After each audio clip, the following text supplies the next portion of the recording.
What it is, what it do, cyber world. It is your girl, the one, the only, Ash Said It.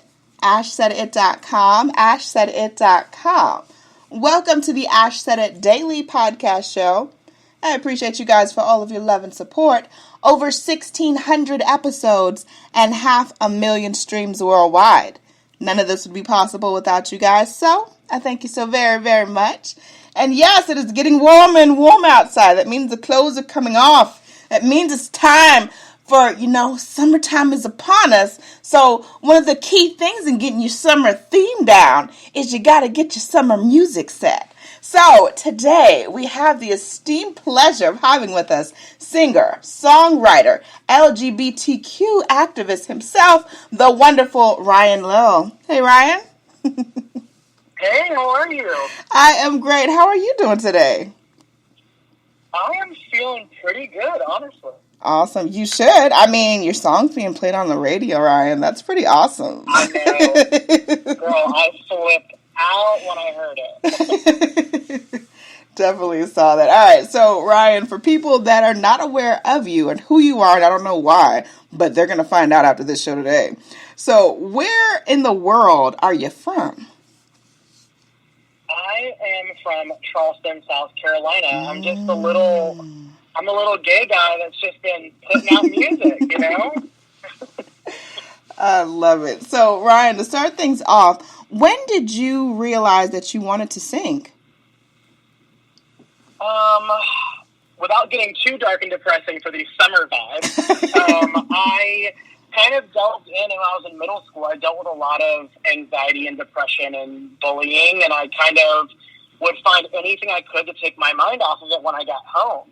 And so I would pick up these random instruments, and eventually I realized that, damn, you're pretty good at this. Like, you should do something. So I picked up the cello and the piano and the guitar and the violin.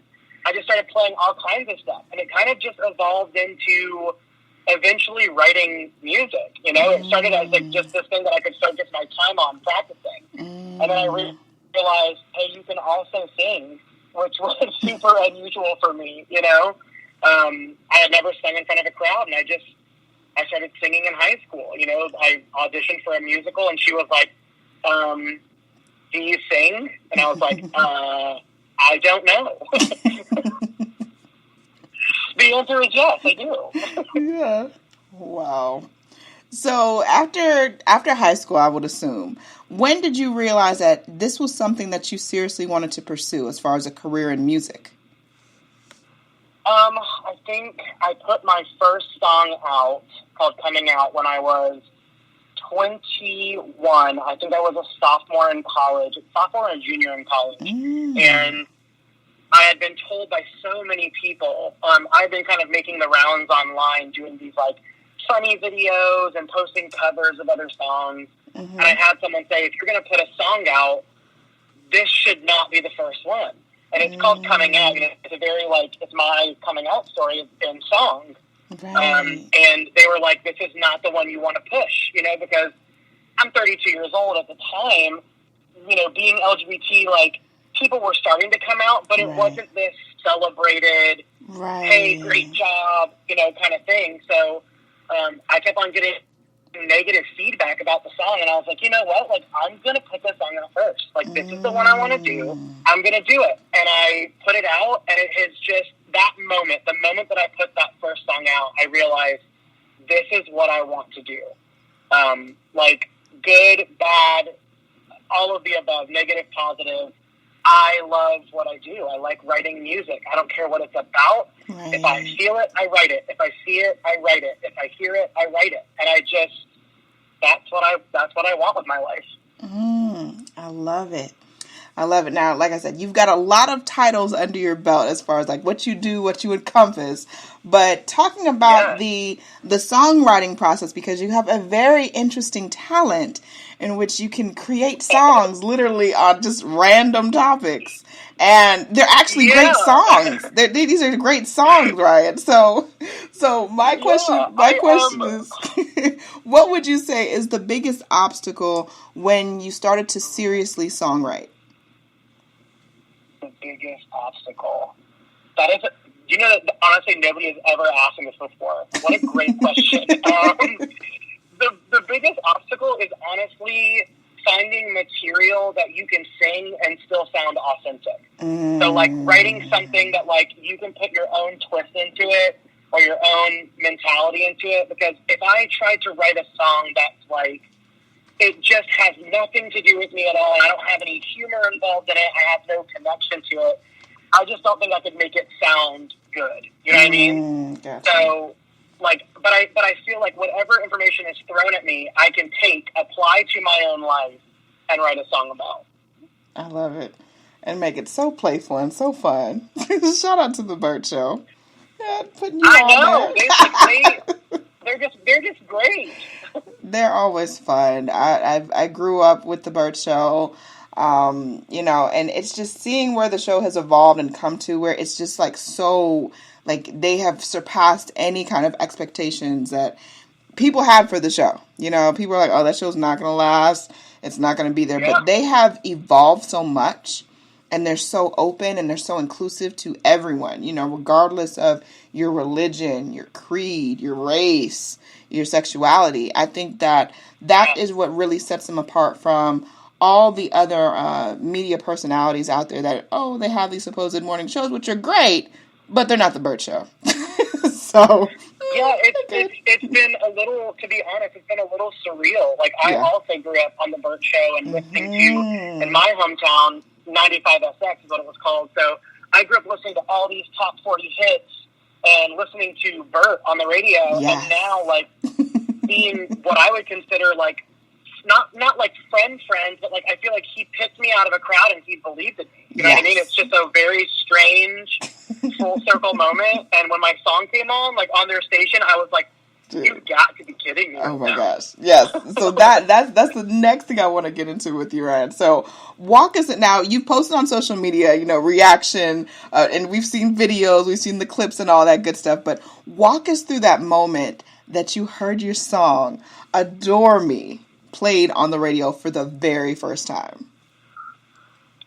Honestly, like, you just said it and like my whole body went tingly. Like, I don't know how to explain this to people. Imagine putting like your heart and soul into something that you really believe in, and then having somebody having people not only vote for you to get a spot on the radio, but people had to go out of their way to click my name, click my song, to win that all over the country, and to have it streamlined and played on top 40 syndicated radio. It's the first time it's ever happened in my entire career. I've had songs on XM, I've had songs in TV and film, but I was sitting in my car, I heard them announce it, it came on, and I swear to you, it's the first time in my entire musical career where I literally could not find words to like express that I was either going to cry or pass out. Oh, I love it. Yeah, it's such a great feeling. It makes you feel like you're doing what you're supposed to do. You know, like you're part of this entertainment business. You get told no on a daily basis. Oh yeah, that's people tell you no, left and right.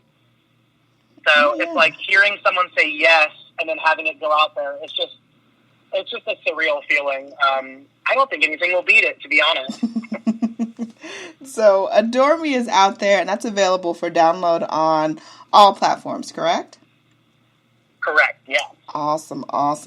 So talk a little bit about the inspiration behind Ocean. That's your new single that's going to be available June the 1st.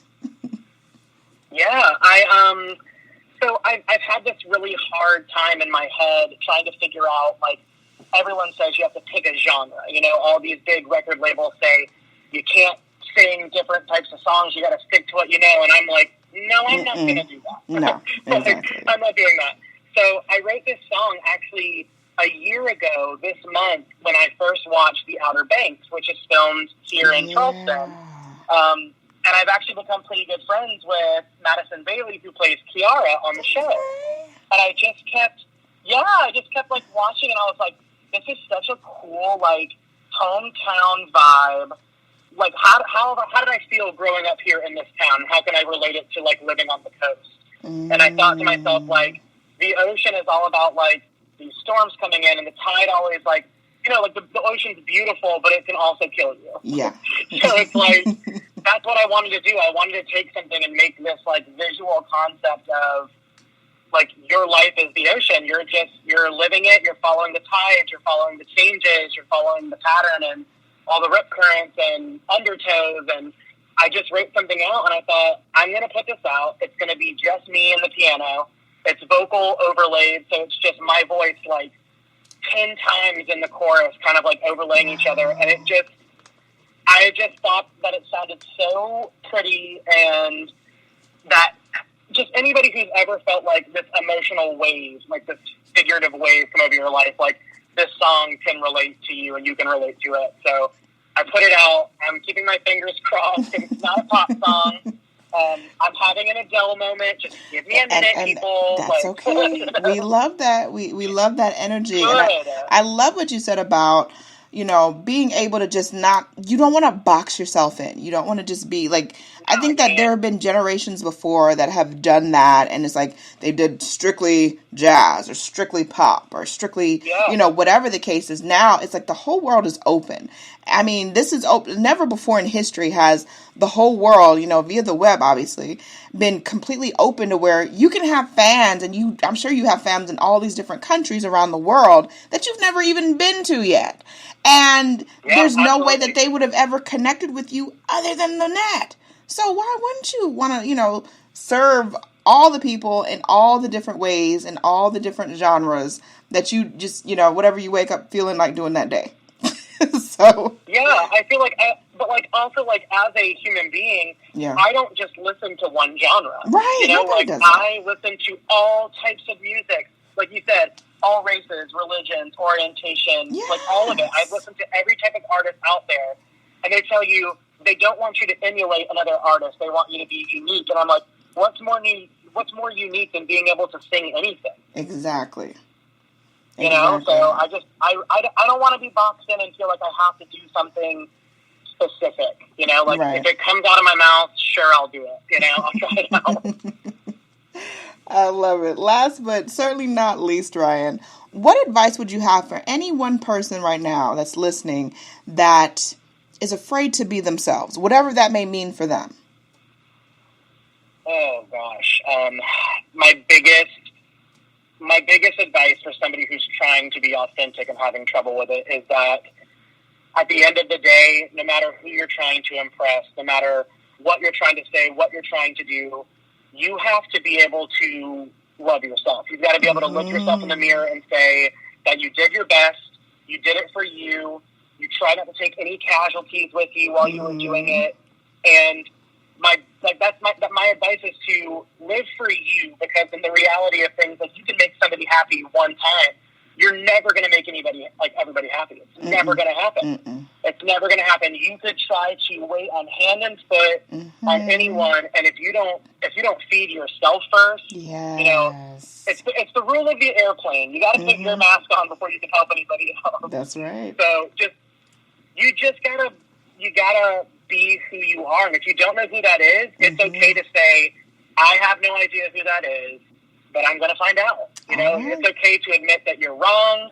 It's okay to admit that you need help. It's okay to say that you're not okay, you know? Yeah, absolutely. I love it. Ryan Lill, thank you so much for joining us today. We appreciate you. Of course, thank you for having me. And let everyone know. It's so fun. Oh my God. I mean, you have to come back, Ryan, because I know there's going to be some stuff popping off the next couple of months as it's getting warmer outside and the clothes are coming off and the people are partying by the pool. You know, you got to come back, Ryan. I'm just putting that out into the universe. Listen, you call me and I will set it up and we will do it. I love it, Ryan. Let everyone know the best way to get in contact with you, your website, social media, all that good stuff. So my website is www.ryanlillmusic.com. Lill is Lill. I'm on all social media. My handle on everything is Ryan Lill Music. You can find me on Instagram, Twitter, TikTok, which I don't know how to use, and everything else. I love it, Ryan. Much more success to you, your team, everyone that's back in the movement. You know you got Ash's full support. I love you. You know what I'm saying? We're bordering states. I'm here in GA. You in North Carolina. You know, we kind of touching. You know, we cousins. We'll say that. We're cousins. We're family. So much more success, much more love for you. Everyone, thank you so much for all of your love, your support. Keeping in mind, anyone to tell you that you can't do what you want to do, you look them square in the face, you tell them, don't believe me. Just watch. Watch what I do. Watch me make it happen. Watch me make history. That's what we're doing this for, the history books. Social media is nice, but real life is so much better. Until next time, you guys.